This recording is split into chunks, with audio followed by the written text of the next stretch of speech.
Welcome to the Rig on Wheels show featuring MVT, the show built for professional truck drivers, bringing you the latest insights, hot jobs, and tips to keep you moving forward. Powered by Mesilla Valley Transportation, the leaders in safety, fuel efficiency, and innovation, with over 1,600 trucks on the road.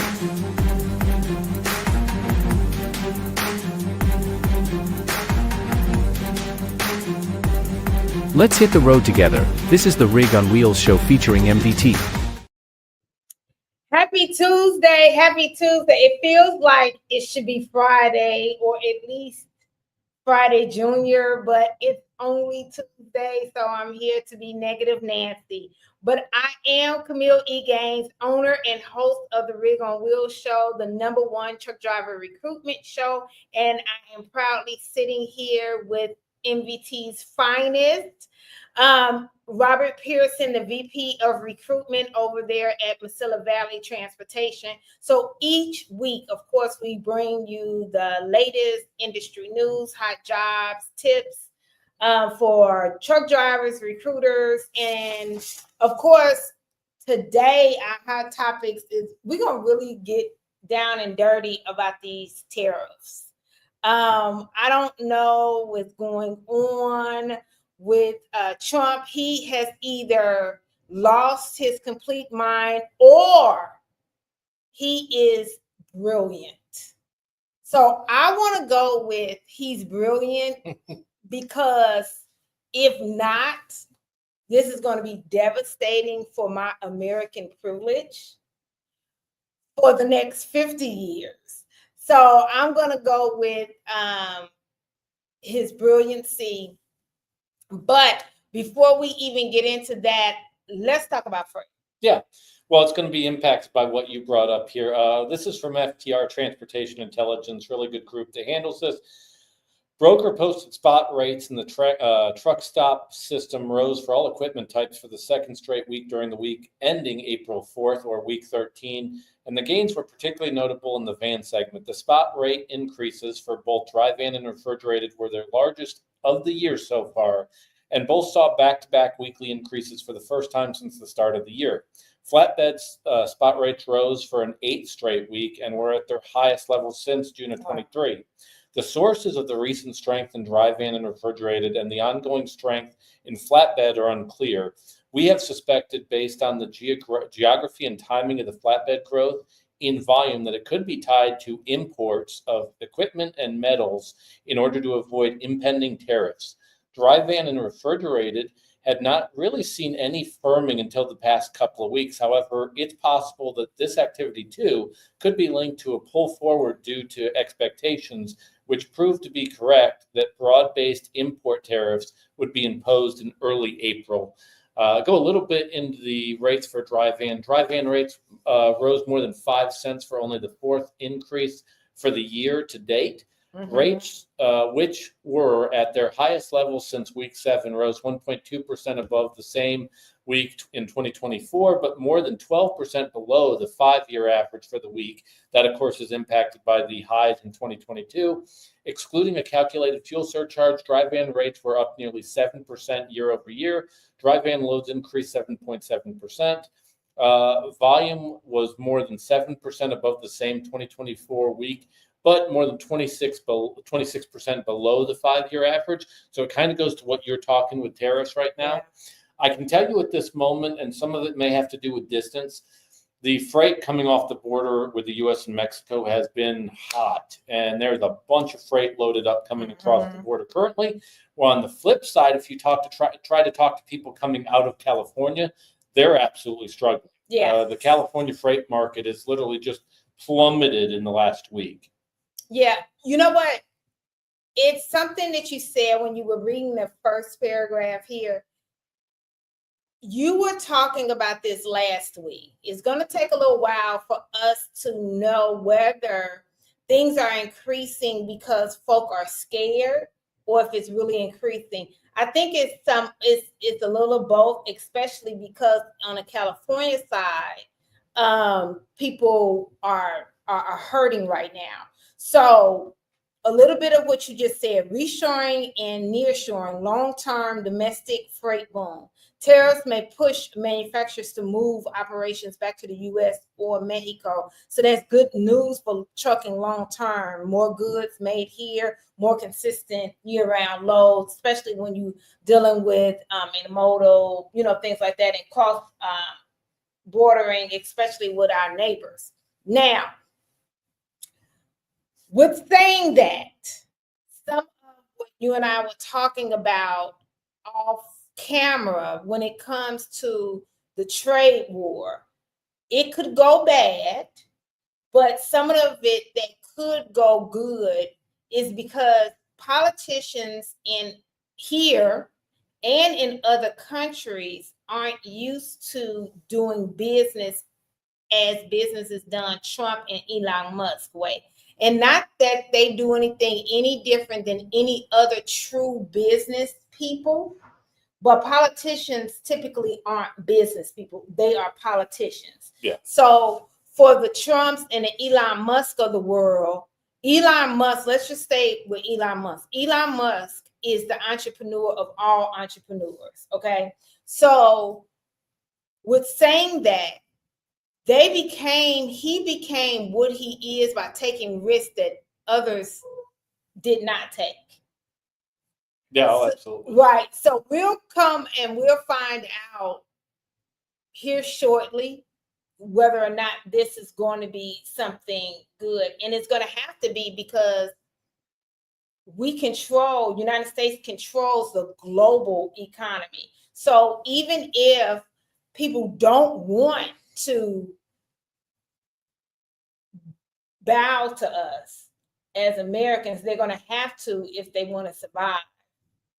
Yeah, as we worded, I think people have a self-preservationist streak. And, we got into the conversation on the Smoot-Hawley Act, which did not cause the Great Depression. The Great Depression was already about 2 years into it when the U.S. got very precautionary and protectionist, and it was really more pushed by Congress more so than Hoover. But it exacerbated what was already a very weak economy at this moment.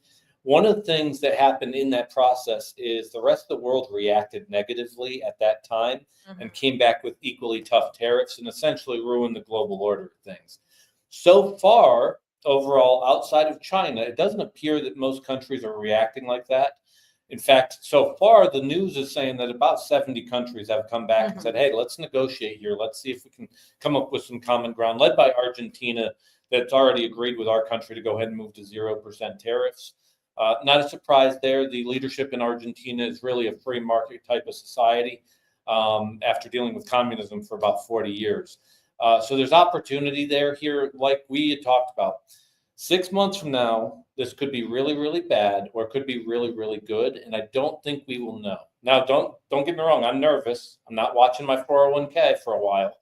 With that said, I think the reaction of the world, unlike Smoot-Hawley, is going to be very different than it was back in the Great Depression, as long as they come to the table and talk. I think for China, this could be a death nail for them because it doesn't seem like they want to negotiate all that much, or at least not with anything that's bold, where it would appear that most countries are saying, let's go to the table. I think that, like you and I said, China is using this opportunity more for propaganda, really because of TikTok, because Americans, we are very addicted to TikTok and addicted to what's in our hands and all of that type of stuff. So they're utilizing that as their political platform is what they're doing. So they are slapping tariffs on top of our tariffs, and because Trump slapped another 50%. So when we really did have a negotiating thing when it came to TikTok, then they said no and all of that stuff. But that's just because we're so addicted to TikTok. It's and the whole thought of freedom of speech and everything like that. But what do you really think about that? I think we're going to play hardball with China. I think TikTok's not going to be a big thing on our end. I think they hoped that it would be, as we talked about earlier. One of the things that was interesting is, as Trump pulled out his list there, is we recognize Taiwan as a country. Okay, yeah. And that's a significant deal here. Most countries around the world don't. because of the history between China and the Communist Party versus the more Democratic Party. The acknowledgement of Taiwan is something that we generally refrain from because we didn't want to rile feathers in China. I thought that was interesting. It's going to get overlooked by most of the media because we're so stuck on these numbers, which they're big numbers.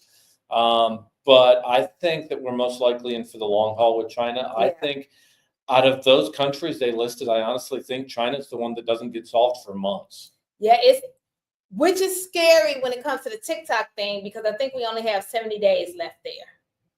I think we're going to make it, though. I think we're going to make it. You know, a lot of people that I know that were on TikTok when that first shutdown happened haven't really returned. Yeah, they've gone to Red Note and other type of platforms. So the U.S. tariff hike will take effect April 9th. What's that, tomorrow? Yes. Okay. So April 9th, investors and economists are watching everything closely. They're warning about the inflation, freight shifts, market volatility will definitely follow. So when it comes to our industry and recruitment, more importantly, supply chain shifts, that means change in routes.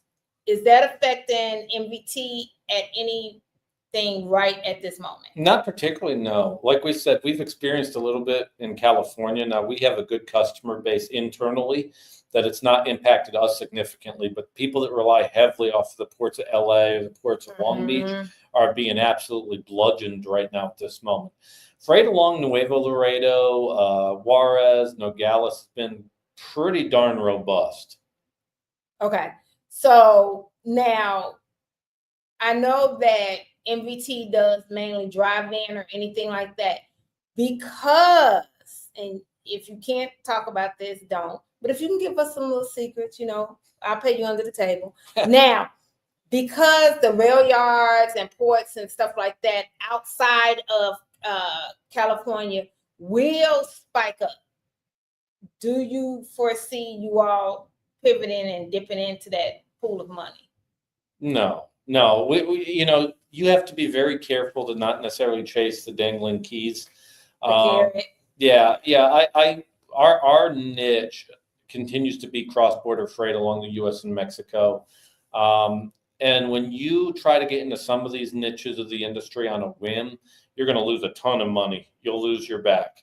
And there's enough freight to go around at this point. We're big believers in what we do, and we get rewarded by our customers for it, and we're recognized by our customers for it.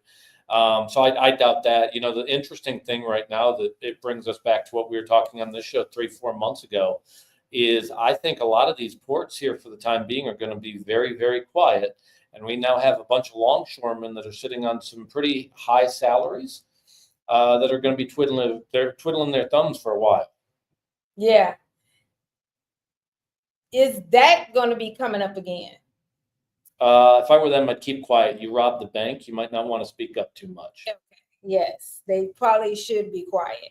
So the tariffs raise the price of imported goods, and that is going to increase and pass along to equipment purchases, fuel costs, pay, and all of that, including trucks. So when we talk about equipment, sometimes people don't even think about it. It is going to increase trucks.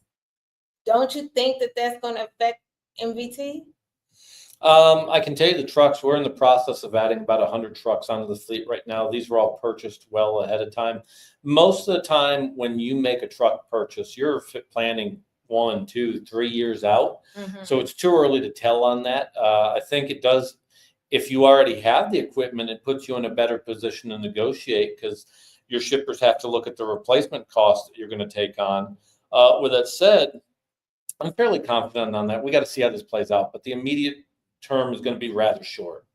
So the reason why I was asking all of these questions, because as a recruiter, what we want to make sure that we educate the driver on in these times, you want to make sure that as you're switching jobs and as you're getting another job and going into the job pool, go with a company that is positioned for growth right now. Because if you go with a company that is kind of closing his margins or not having the best direct customers on their consistently on the rate board, and that is not going to fare well at all. This is going to be a bottoms up because everything, the margins are so close in our industry anyway.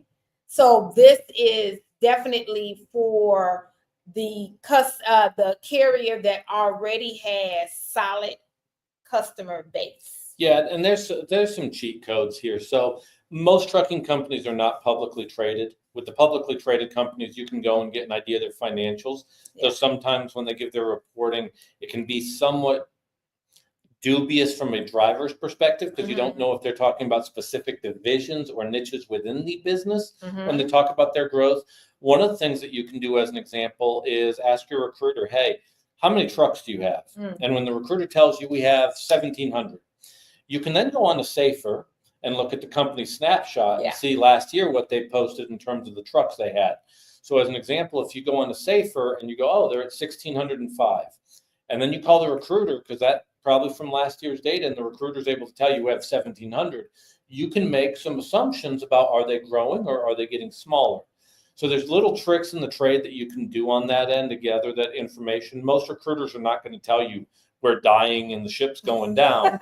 But on the flip side, you can do that. And I tell anybody, bump into drivers on the road, understanding that drivers, just like anybody else, sometimes will give you good stories, bad stories, because some drivers see new drivers coming in as competition for freight. But I take as much time and opportunity, if you live in an area, do you see a bunch of those trucks in your area? You can make some assumptions on that. So as an example, if you're in DFW and you tend to see a lot of MVT trucks, you can make some assumptions based off of that. Where if you live in, I don't know, Joplin, Missouri, and you don't see a lot of XYZ trucks, you can make some assumptions about that too. Capacity and having capacity and dense capacity in an area leads to, it's which came first, the chicken or the egg.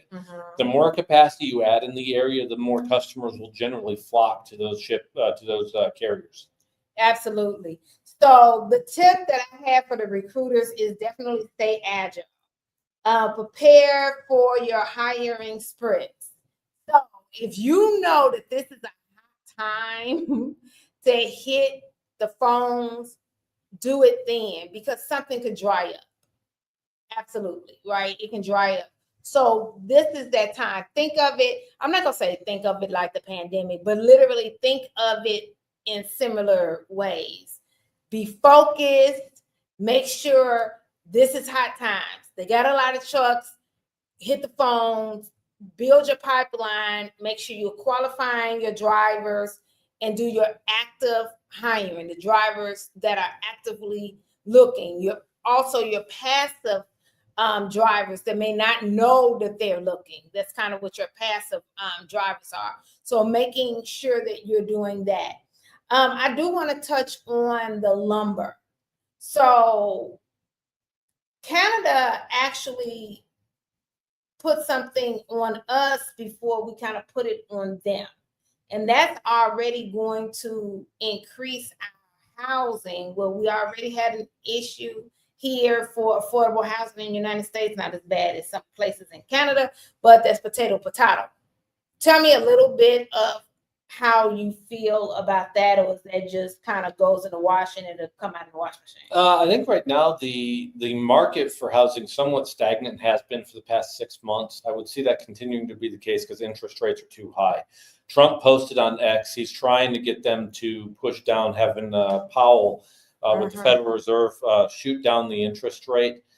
They're aiming for that. I think until that interest rate goes down, you're not going to see a lot of home purchases taking place. Yeah. The average people living in a house over the last 5 years increased by half a person, which tells you there's more multi-generational homes taking place at this moment. Until interest rates go down, I don't think we feel the impact of that lumber tariff. And by the time that takes place, we'll have to evaluate what tariffs exist and what ones don't. Yeah. Okay. So some of it will just come out in the wash. Yeah. Okay. So we have, Terrell, I need you to put up our little sticker of MVT. So we have some exciting news. Look at Royal Jones there. just picture perfect. But no, MVT has been named by Penske 2024's Truckload U.S. Regional Carrier of the Year. And so I was going back. This is the third year. I want to say it's the fourth year, but I was trying to look at the archived information that Penske had. But it is the third year. They have others in other categories, but MVT is the only one for this category. I believe in 2022, there were two others that shared the spot with MVT, but as far as this year, MVT is the solo carrier for the regional truckload. So that is awesome. So this is what Penske says. We have been navigating a challenging freight environment. So on behalf of our customer base, and thankfully these awarded winners have been the best of the best in helping us weather the storm, stated Tracy, Senior VP of Operations for Freight Management at Penske Logistics. A hearty congratulations goes out to the recipients. So MVT shared this on Meta, saying, we are proud to share that MVT, Mesilla Valley, has been named Penske's 2024 Truckload U.S. Regional Carrier of the Year. So that's really, really good. Yeah, Penske's a good partner with us in multiple facets of the business, good customer as well as a vendor in other areas. Now, Penske's large, and so we utilize them from maintenance to trucks to freight to a whole bunch of other things. Between them, getting recognized by Ryder Systems, yes, Walmart, Lowe's, when you have an exceptional team that delivers exceptional results. And as we've talked about on this show, I'd put our drivers up against anybody in the world. But on top of that, operationally, we have a very strong and experienced team. We have a few cabinets filled with trophies at this point. Yeah. That we most likely will get maintenance and Robert Martinez's team building us more trophy cases soon. Yeah, but that right there, that is a testament of why MVT really scrutinizes the drivers, making sure, because let me back up a little bit. I call it loops, you all call it triangles, but because MVT works a lot of its dedicated lanes on triangles, I call it loops. One poor driver or poor performing driver can mess up a loop. This is the reason why MVT scrutinizes the type of driver that needs to be hired. Oh, yes. One of my responsibilities right now in my world is, quite frankly, protecting the freight environment for the drivers that we have on that pay my paycheck. So as an example, we have a Division 300 that literally would go El Paso, DFW to Denver, Denver down to El Paso. For a driver, it gives them great home time. They know I'm going to get home every 4 to 4.5 days like clockwork. The problem is if you go and no show or late on that first load, you're really late on 3 loads. Right. Because everything gets pre-planned out. It's why we get a great home time and consistency in pay. But with that comes the responsibility of operating those pre-engineered lanes. And so the truth be told, my job is to make sure I bring on individuals that strengthen our team, because it impacts the drivers that are actively paying my paycheck right now if we bring on the wrong individual. Yeah. And your co-workers, which are the other drivers, it messes up their paycheck, messes up their home time. And then they don't know when they're getting home. And like I said, it messes up their paycheck. Yep. So that's just room for disaster. We are all dependent on each other, more so on certain divisions over other ones. But I can tell you, it is not to be too kumbaya here, but it is integral that all the parts are running. What's that saying? Your chain's only as strong as its weakest link. Yeah. Definitely apropos in the scenario. Yeah, absolutely. So let's move to diesel. So fuel watch and what's going on at the pump. I made that up. Kind of like a singer. This is the R&B for the fuel. So diesel just hit 3.63 a gallon. That is an increase of almost 5 cents since last week, 4.7. And this is the third week in a row that diesel goes up. And it's a 9 cents hike since March of basically St. Patrick's Day. Yeah, I think this is really short term. When there's fear about the economy, freight fuel costs tend to go down. But as we talked on the spot market rate, if there's much more activity going on and we're trying to push this, you'll see fuel go up. So I think a lot of this is increased activity pre-tariffs. Okay. I would be in 2 weeks. Would bet money in 2 weeks that this number goes down. Well, what I will say is it's still 42.2 cents less or cheaper than it was this time last year. Yeah. So the same time this time last year. And because Pierson and I do know that everybody that's DOT is not diesel, we also talk about the gas price. So the gas did increase 8.1 cents this week. So it is on average 3.24 cents a gallon, which is still 34.8 cents, so almost 35 cents a gallon less than it was last year. So basically, keep your eyes on the route or your route, however you say it. Maximize your fuel points and your budget. Budget smart. Stop idling. Yep. Things like that. Don't get on and off the ramps. Make sure you're drinking your water at the time that you're supposed to be drinking your water. Things like that. Just be smart about the decisions so you're not wasting diesel, wasting gas, all of that. I'll point out with these engineered lanes, that's one of the advantages is when it comes to pre-planning, if you know your area like the back of your thumb, like you run the same lanes over and over and over again, it makes it a lot easier to go ahead and do that because hey, I'm going to hit traffic in this area. If there's construction, this is normally when it's going to get bad. You start to be able to plan that out because the constant tapping on the brake is it's not the acceleration. The acceleration will cost you if you let it, but it's the constant tapping on the brake that will just eat up your fuel. Yeah. Okay. I agree with that. I definitely agree with that because I used to be a brake habitual. Yeah. So we're gonna go to commercial. When we come back, we're gonna talk about these hot jobs because we need to get some professional drivers in these seats. At Mesilla Valley Transportation, every driver is behind the wheel of a late model International LT, a truck that takes comfort, convenience, and safety to a whole new level. Join us as we explore the impressive features of this powerhouse on wheels. The open road is full of surprises, and sometimes that includes unexpected encounters with wildlife. But worry not, the International LT has you covered. The front end protection guard offers an extra layer of defense, protecting you from animal strikes. Drive with confidence, knowing that you're shielded from the unexpected. We all know how important it is to keep our batteries charged, and our International LTs have your back. The Cummins X15 is equipped with an auto start feature, ensuring that your batteries are automatically recharged when they run low on volts. It's a seamless process that keeps you powered up and ready to hit the road. Disc brakes and an engine brake provide reliable and safe stopping power when you need it most. You can have peace of mind knowing that you're in control. Safety is at the forefront of what we do. Our International LTs are equipped with top-of-the-line safety features to ensure your well-being while out on the road. These tractors are equipped with Bendix fusion protection, collision mitigation, and lane departure warning. Achieving good fuel efficiency deserves recognition. With the International LT, your efforts don't go unnoticed. When you consistently achieve impressive miles per gallon, the International LT rewards you with increased speed. It's a little extra motivation to keep you pushing for better fuel economy.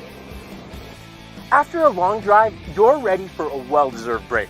With the International LT, you can enjoy your rest period in absolute comfort. Thanks to its auxiliary power unit, you can keep the driver's cabin heated or cooled just the way you like it. No matter the weather outside, you'll always find your sweet spot within our International LTs. The International LT understands that comfort extends beyond driving. It's a space where you can truly feel at home. I'm a big guy, and I have room to move around in here.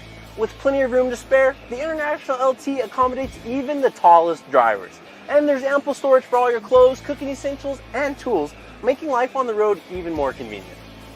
Speaking of cooking, bring along your appliances and don't sacrifice any luxuries thanks to all of our International LTs being equipped with built-in inverters. Dry your hair, make a smoothie, or play a game, all from the comfort of your truck. We take pride in our well-maintained fleet. And if by chance you do come across something wrong on your truck, you're never far from help thanks to our valuable relationship with Penske. With more than 750 brick-and-mortar Penske shops nationwide, their expert team is always ready to assist you. From routine maintenance to unexpected repairs, they'll get you taken care of and back on the road in no time.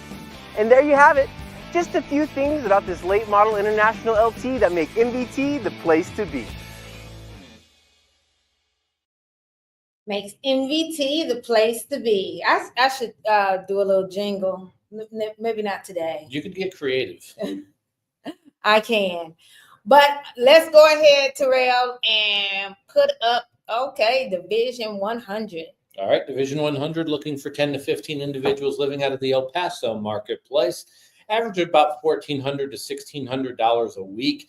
Weekly home time heading up to the southern Great Lakes states. Very consistent home time on that end. Long-standing customers. This is also one of those divisions that it's not our cup of tea for the most part. If you happen to have your passport or get your passport, we do have loads with this division that will go up both with solo drivers and teams up into the GTA, Greater Toronto area, or Montreal. That on top of the mileage rate, you also get the advantage of the extra $100 per driver going up into that market.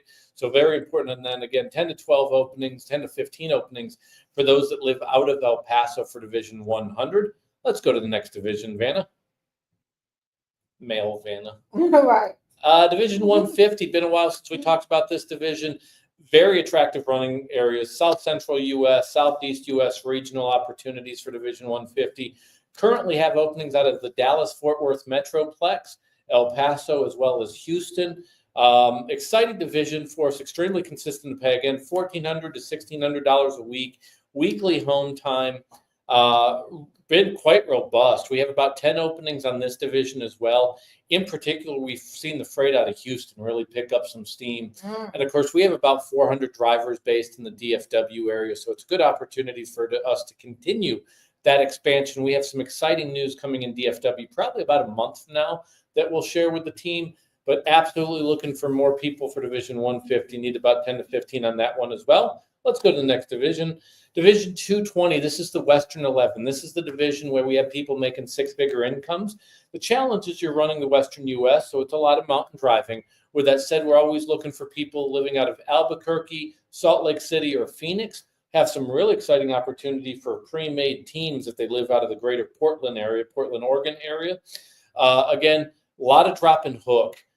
We have folks that are making anywhere between $1,500 a week if they're on the less experienced side with about 6 months of experience, all the way up to people with 2 years of experience that are making $100,000, $106,000 a year on this, or $2,000 a week. Weekly home time, a lot of detailed customers that we have that are direct customers, contracted freight, and are anticipating that the freight levels over the course of the next several months, despite what's going on with the tariffs, are going to be really hot in this division because most of our freight is coming from stuff that's already in the country for the foreseeable future. So exciting opportunities there, especially in the Western U.S. that's going to get impacted by what's happening in California right now. This is a division that's almost a safeguard for that. Let's go to the next division. Division 230, our Southwest Regional Division, have current openings out of Phoenix, Albuquerque, San Antonio, as well as Laredo. Need about 10 people on this division still. A lot of great running areas, contracted customers averaging about $1,200 to $1,400 a week with that weekly home time. This is one of those that you stay out of the mountains, so you're not making the same amount that you would for Division 220, but a lot of low-lying areas. If you've ever done that run from El Paso to Phoenix, as an example, you pass some mountains, but you're not going over any type of treacherous passes. Division 230 has been a popular one, been averaging about 5 hires a week on this. We don't lose a lot of drivers on this.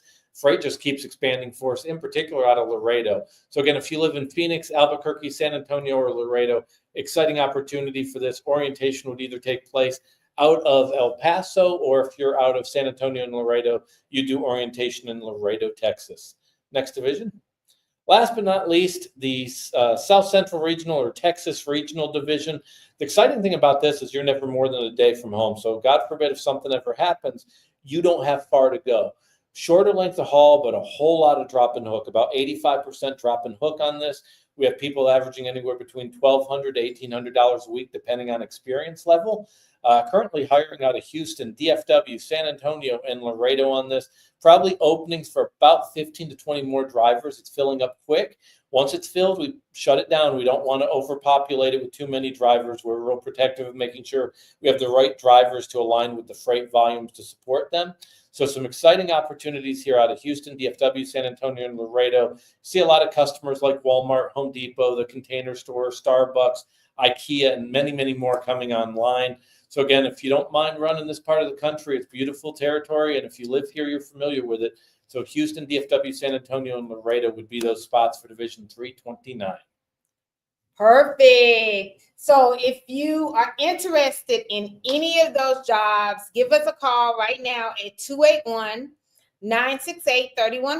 281-968-3100, or go directly to our website at rigonwheels.com. You can either go to the contact us or go to the tab that says driver application and complete an Intella app, and it will hyperpopulate your application completed. And one of the recruiters will definitely give you a call back by tomorrow to go over your application. I would also say if you didn't see an area that you live out of, though, it's still worth taking the time to make the call or visit the website. We have multiple other opportunities across the country, as well as the fact that the Rig on Wheels folks work with about 40 other clients in the industry. So if you didn't see the job that fits right up your alley, either because you lived someplace else or maybe it didn't tickle your fancy, chances are you just need to reach out to Rig on Wheels, and they will help ultimately find the place that's going to be your next career path rather than your next job. And then something else I'd like to point out, majority of MVT jobs, you need a minimum of 6 months experience. They are looking for professional drivers, so, a decent background, no job hoppers and all of that. So let's say you're not quite at your 6 months. So let's say that your driving background doesn't quite fit. We do work with you, so we might have to place you with another company, get your experience, get your stability to where it needs to be in order for you to then down the road be able to go to MVT. So we do work with you on that for a career path as well. So give us a call, like I said, at 281-968-3100, 281-968-3100. If we miss your call, we'll go ahead and direct the missed call to one of the recruiters, and they'll give you a call back. So let's go ahead to commercial. When we come back, I want to talk about some of the things that Pierson is looking for now. We're in second quarter, so what is he looking for in a driver?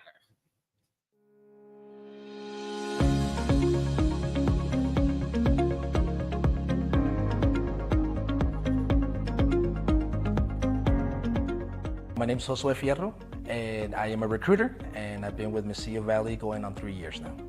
Before I joined the Mesilla Valley Transportation family, I was at GCU as a loan officer. I feel that I acquired some skills there, providing customer service, learning, to listen to the customer, and learning patience. I think that helped me out right now where I'm at with Mesilla Valley Transportation, because I could actually apply those skills to what I do now, which is, helping drivers, getting them behind the wheel and getting them a job. So basically what I do here in recruiting, it's something good. We for sure give jobs to drivers, so it feels good, that we help people. Communication is great there in our department, from leadership to employees. We have a good working environment there, and it feels homey. Like, it feels like a home environment. It feels a family-oriented environment. So, yeah. I guess I acquired skills here at Mesilla Valley Transportation. One of them would be knowledge of the transportation industry. I was not aware of the transportation. I was just more into financing, and I think it's good to know that transportation takes a big role in our country, and we do something good here. What made me apply at Mesilla Valley Transportation was basically word of mouth, the reputation that this company has. You see them everywhere on billboards, the trucks on the street, you hear them in the news ads. So you see Mesilla Valley Transportation everywhere, and you just hear from people here, local people saying that Mesilla Valley is great, it's a great company to work for, and I was excited to join. My life changed when I joined Mesilla Valley Transportation in a big way. And one of them was them, of course, providing stability, giving me a peaceful state of mind, knowing that I could provide for my family, knowing that I could do what I do every single day without worries of, job security, in other words. And they actually helped me out a lot as well as far as my daughter. She's 17. She wanted to get a first job in the summer. Marketing was able to go ahead and help me out, bring her in here as an internship over the summer, which she loved. She gained a lot of experience for her being her first job. Now she loves it. Now she wants to go to school for it and get a degree, so she's happy and I'm happy. I would definitely recommend people to work here. It's ever since I walked here the first day, it felt like a family-oriented work environment. Everyone's smiling, everyone's friendly, everyone talks to you like if they know you for years. So for sure, if I had to go ahead and tell someone, I would definitely recommend someone to work here at Mesilla Valley. My name's Josue Fierro. I'm a driver recruiter, and MVT changed my life.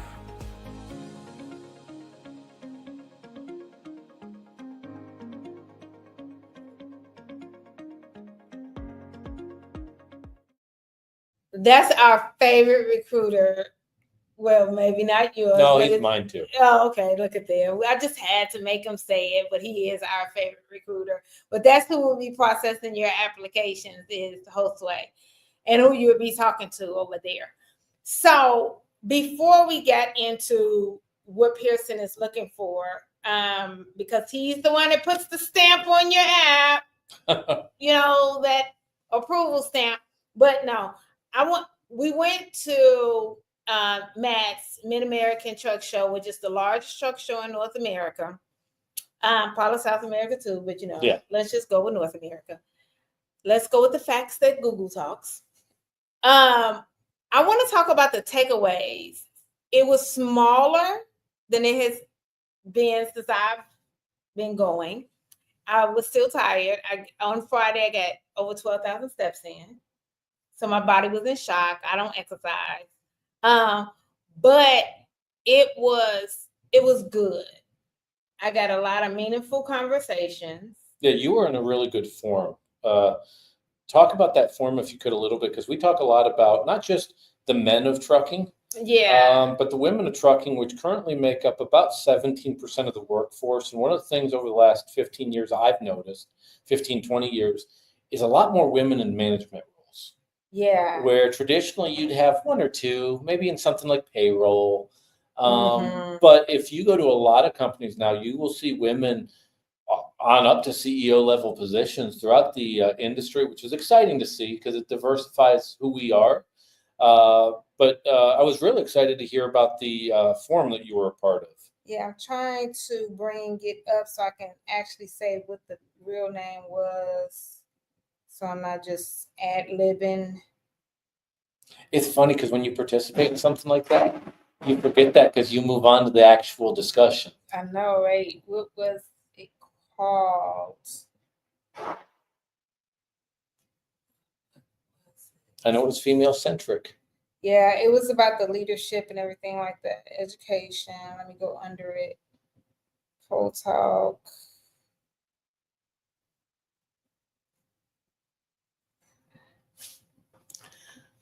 Let's see who can get it first. This is schedule on Friday. Let's go to the Friday schedule. I'm just going to... Women Leadership and Trucking Panel. I mean, that was real. I should have been able to do that. You should have. I was actually on the Rig on Wheels Facebook page, hoping that's where I'd find it, but you did beat me too. Yeah. So it was the Women's Leadership and Trucking Panel. So it was presented by the African American women in trucking, but it had it was moderated by Nicole Ward, which is the president of it, and then it had the director of driver engagement from Women in Trucking. It had me, which is the CEO of Rig on Wheels and the host and owner of the Rig on Wheels show, the CEO and co-founder of Scale Logistics. It had Lindsay, which is Shaylin Dixon. Then it had Lindsay Trent. Everyone knows her. She's Next Generation in Trucking, president, co-founder. Then it had Taryn Dacker, the director of customer service at Truck Stop.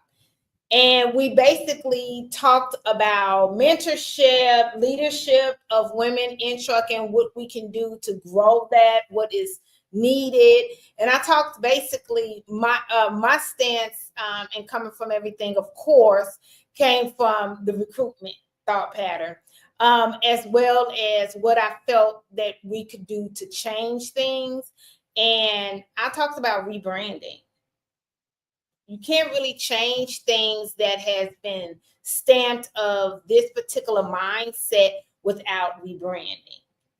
Well, what do you think, because you can bring this from a woman's perspective, what do you think that women outside of our industry, when they describe what it is that we do, that they get wrong?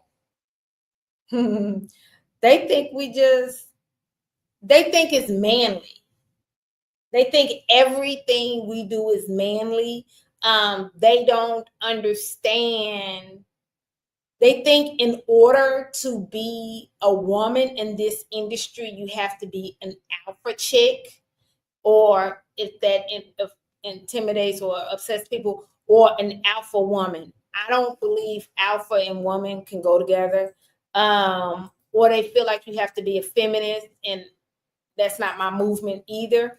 But I definitely feel that you can move in your femininity and be in this. So what I mean by that is, whatever your skill set is, whatever your niche is, and whatever your passion is, we need you within this industry. So you don't have to be all or whatever you think or the perception is, but that's literally what people assume. Now, do you have to work up early? Yes. If you are not a person that is you don't have to be a morning person. I happen to be a morning person, but if you don't, if you're not willing to wake up early, this industry is not for you. Well, let me be clear. You and I are complete opposites. Right. You're not a morning person. Now, in the world of recruiting, it's one of the appeals of the world of recruiting is it's much more important to stay late than it is get there early. Mm-hmm. On the flip side, if you're in operations, you probably want to get there early rather than staying late. Normally, if you're a dispatcher and you're staying late, it's because you're behind.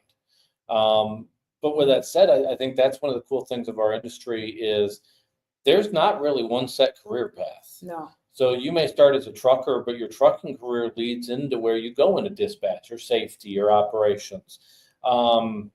I wish that, I will say this, I wish our industry did a better job of appealing to more women because I think it would help us. Statistically, from a driving perspective, they tend to be unbelievably safe. I also think that a company is much stronger when they have different mindsets. And we always, people, it's easier to talk about race, lifestyle, a whole bunch of other stuff. But just the differences between men and women working together is a major advantage for a trucking company or a vendor. If you're in an ad agency that services the industry, that perspective helps. If you are in the legal side of the industry, it helps.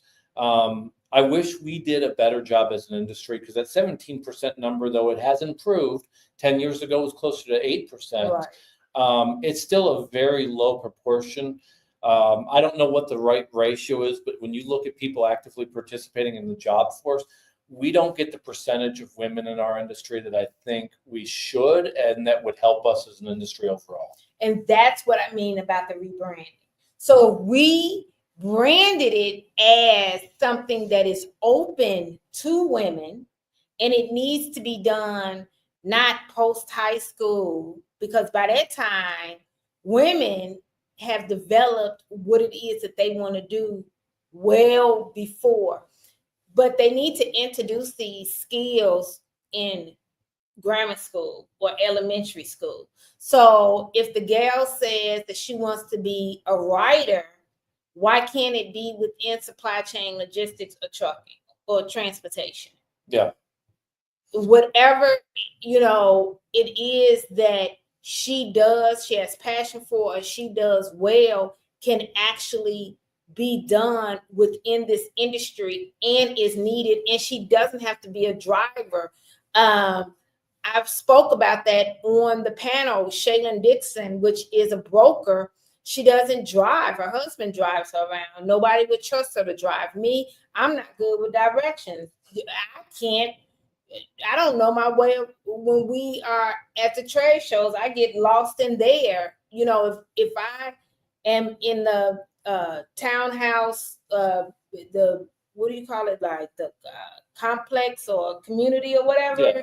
and I'm walking. I remember years ago moving in a townhouse community. I'm walking. I needed Google to get me back to where I live.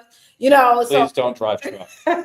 right. So I'm not one that you want to drive a truck. Plus, I'm going to go very slow, and things like that. But it doesn't mean that I didn't deserve and needed to be in this industry. Like, I really feel like this industry was made for me, but I definitely didn't need to be a dispatcher because, you know, knowing my, you know, directions and getting drivers lost and stuff like that would be a thing. It's frustrating though, because I think our industry has done a great job of not falling in love with the college degree concept. It's gotten so many people in trouble. We do have plenty of people in the industry that have a college degree, but with that said, there's people in very high-ranking positions in this industry that have gotten ahead where it's not college that got them there, because this is definitely a school of hard knocks.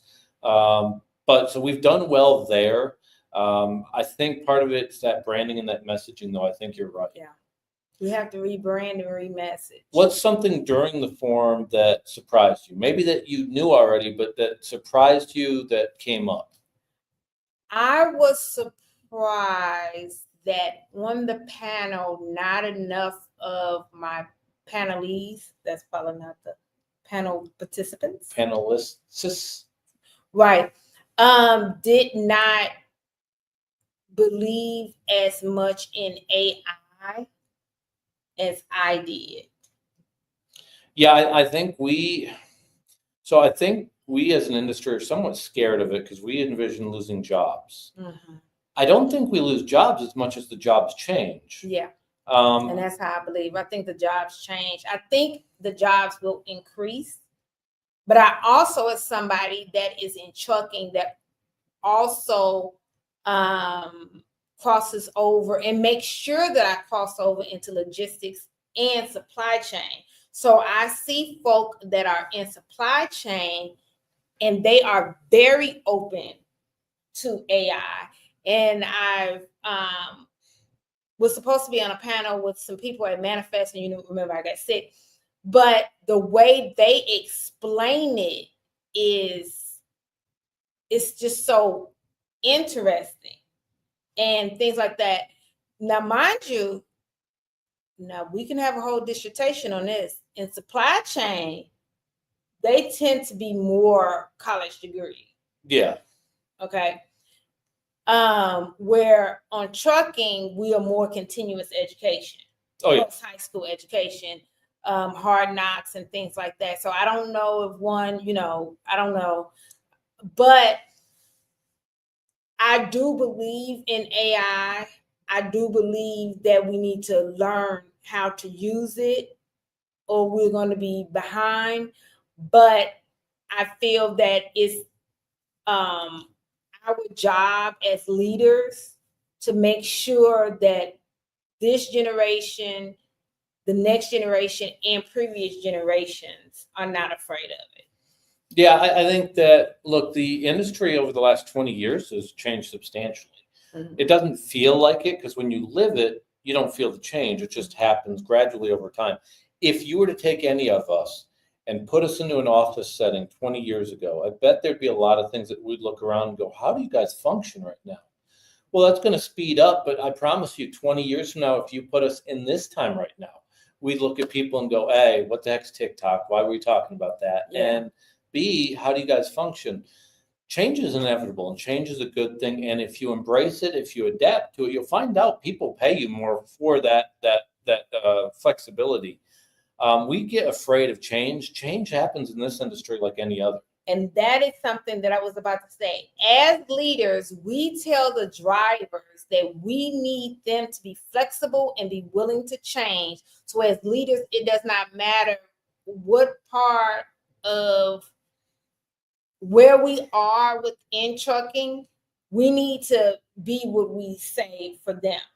Oh, yeah. Like, that's the same thing, because we can't tell them that we need them to be flexible. We need this, this, and this, but then we are afraid of these type of changes.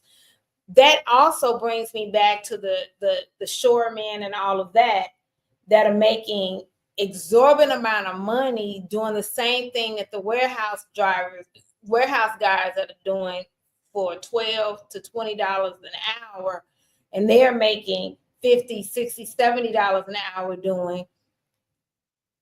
And if they were into robotics and all of that type of stuff, not only would it be more efficient, but it would be safer.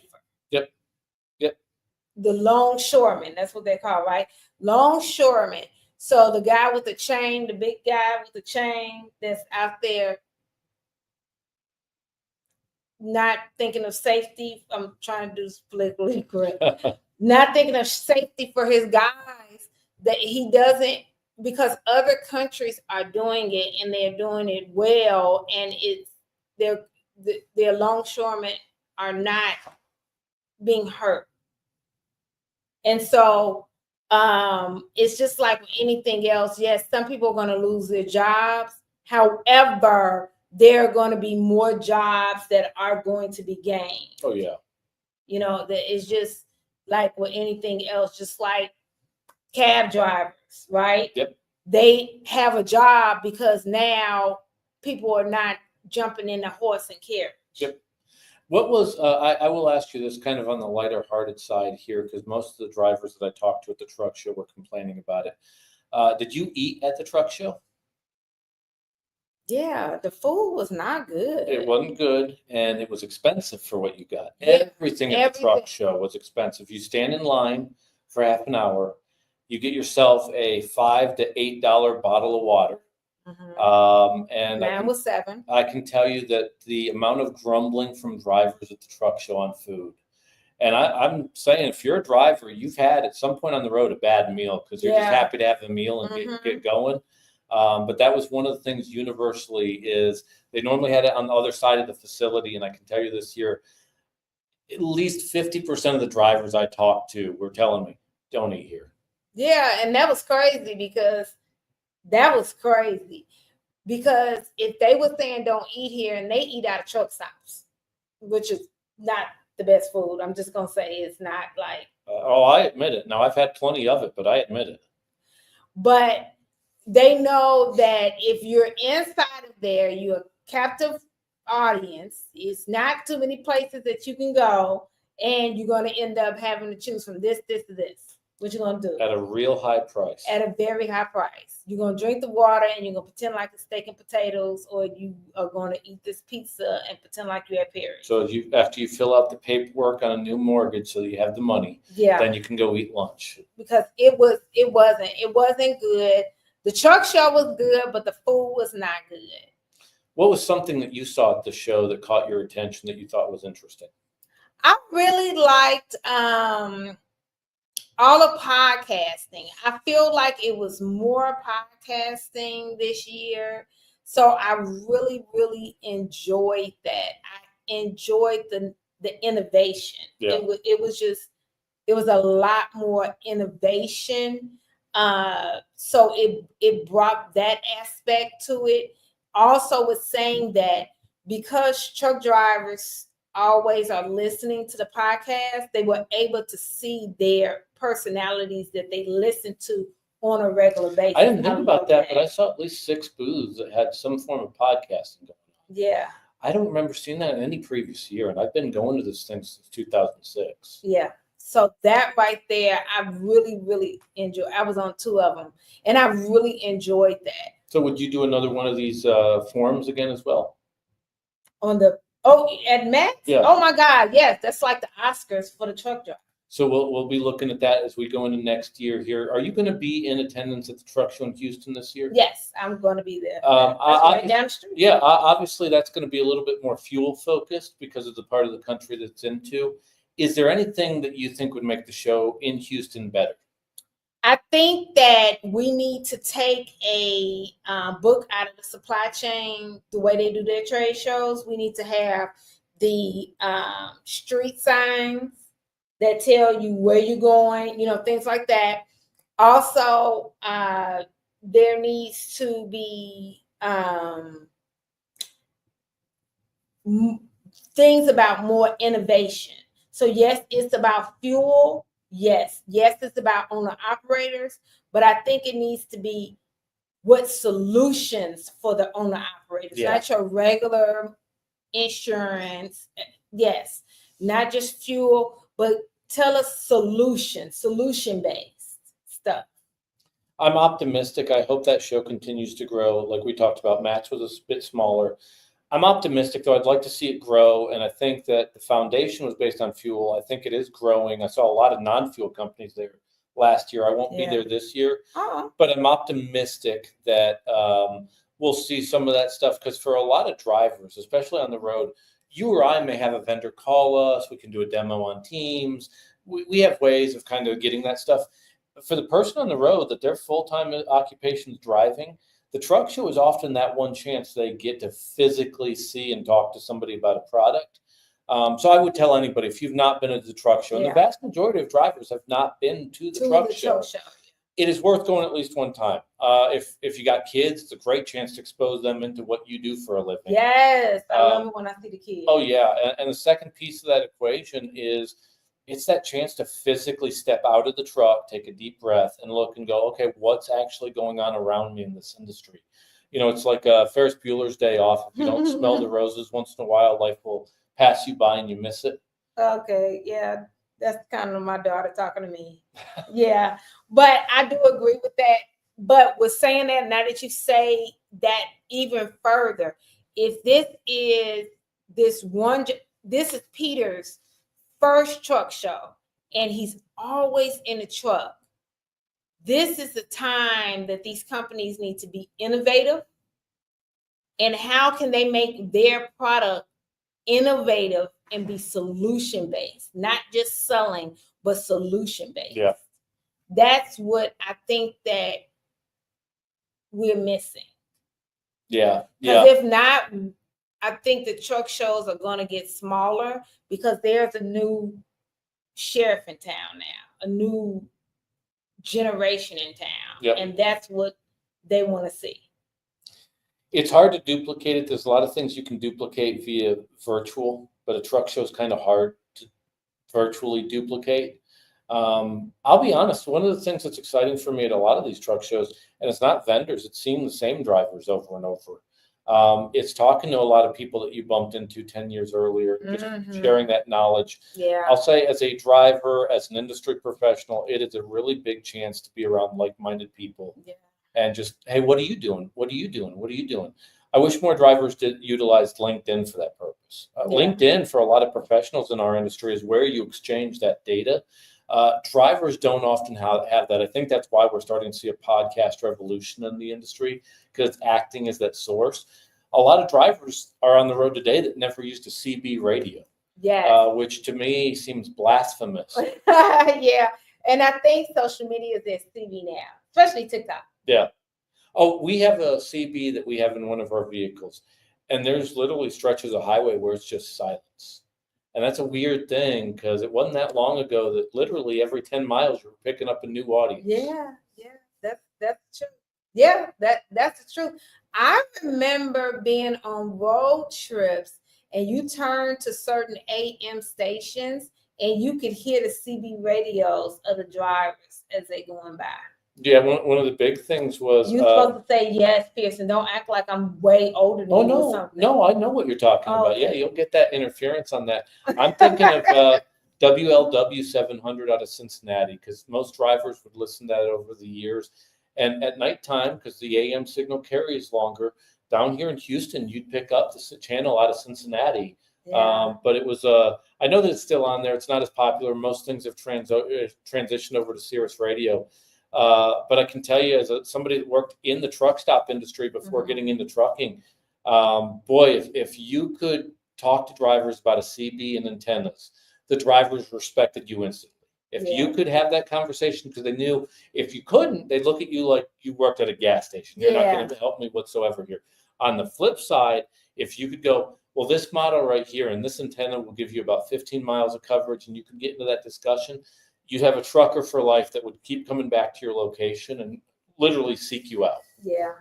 That was, you brought that back to my head about the AM radio, and you'll get the interference and stuff like that. Oh my goodness, I forgot all about that until you said that. That was awesome. The way we're talking about when we end this podcast, I feel like we need our closing segment needs to be like Leave It to Beaver or something. Yes, that was a good time, good life. That was before we had responsibilities and everything. Good times. Oh my goodness, trucking just brings out the best in everybody. That's the new tagline. Trucking brings out the best in everybody. A lot of truth to that. Yeah. But you know what, guys? Time has come where it is the bottom and the top of the hour. So we want you all to be safe, be blessed, be safe on the road. It's a lot of crazy weather, especially in Texas. We've been raining a lot. We cold. But we'll see you guys next Tuesday. Well, not next Tuesday, but Tuesday, 3 p.m. Central Standard Time. So bye. Bye for now.